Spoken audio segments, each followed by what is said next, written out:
ये कहानी एक ऐसे कबाड़ी वाले के बारे में है जो गांव-गांव घूमकर कबाड़ी का सामान लिया करता था।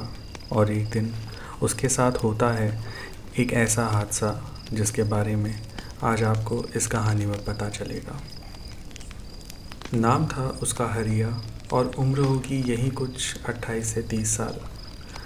बात भी लगभग आज से 35 से 40 साल पुरानी होगी। हरिया कबाड़ी का काम करता था और उसके परिवार में वो, उसकी बीवी लता और उसके 2 बच्चे थे।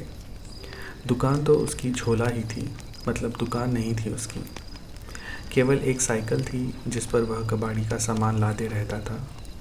वो तो केवल इस गांव से उस गांव जाकर पुराना सामान खरीदता था और उस सामान को शहर जाकर बेच देता था, जिससे उसे कुछ पैसे मिल जाते थे और उसकी आजीविका चलती थी।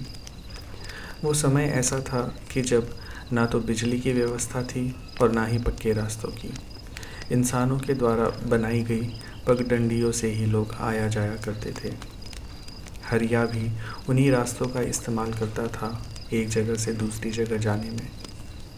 ऐसे ही एक दिन की बात है जब सुबह सुबह ही हरिया दूसरे गांव में भंगार का सामान लेने के लिए निकल गया था।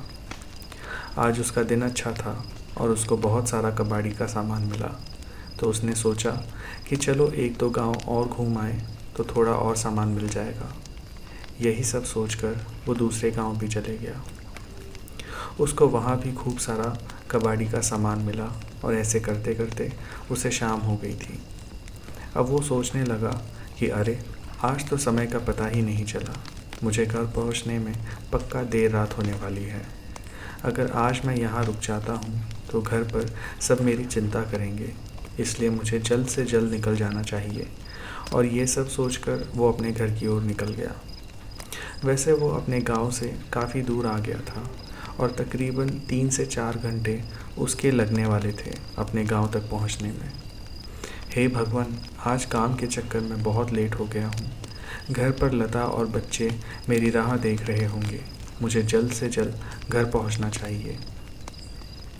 उसके घर का रास्ता वैसे तो बहुत लंबा था, पर अगर वो जंगल वाले रास्ते से जाए तो वह जल्दी पहुंच जाएगा।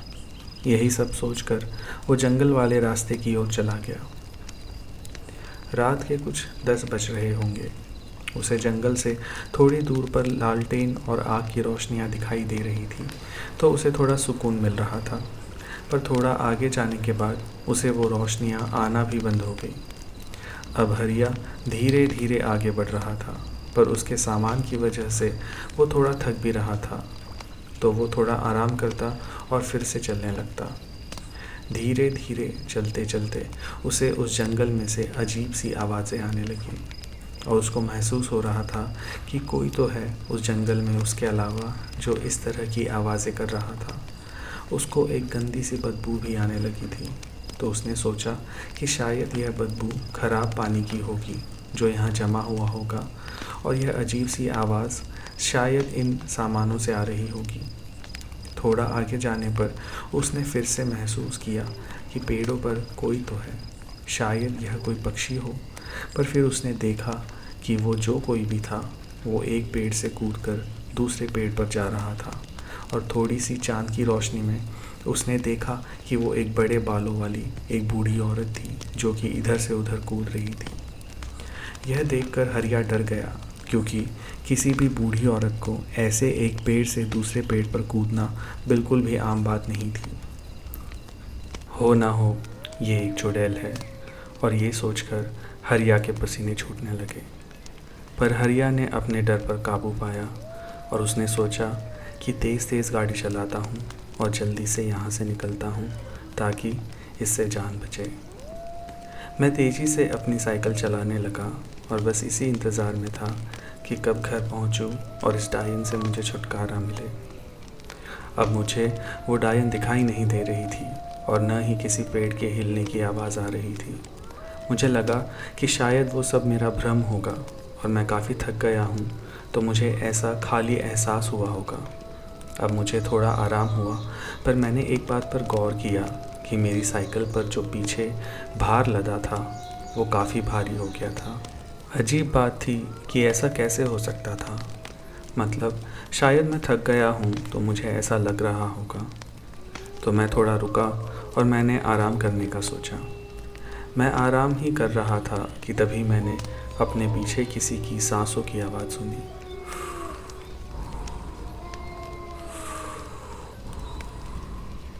ऐसा लग रहा था जैसे वहाँ मेरे अलावा कोई और भी है।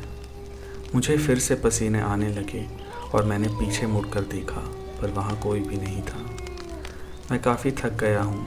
मुझे पेशाब आ रही थी और मैं पेशाब करने के लिए पास ही एक झाड़ी तक गया, और जब मैंने अपना काम ख़त्म किया तो मैं अपनी साइकिल तक जाने लगा तो मैंने देखा कि एक बूढ़ी सफ़ेद बालों वाली, ये वही चुड़ैल थी जो कुछ देर पहले पेड़ों पर कूद रही थी।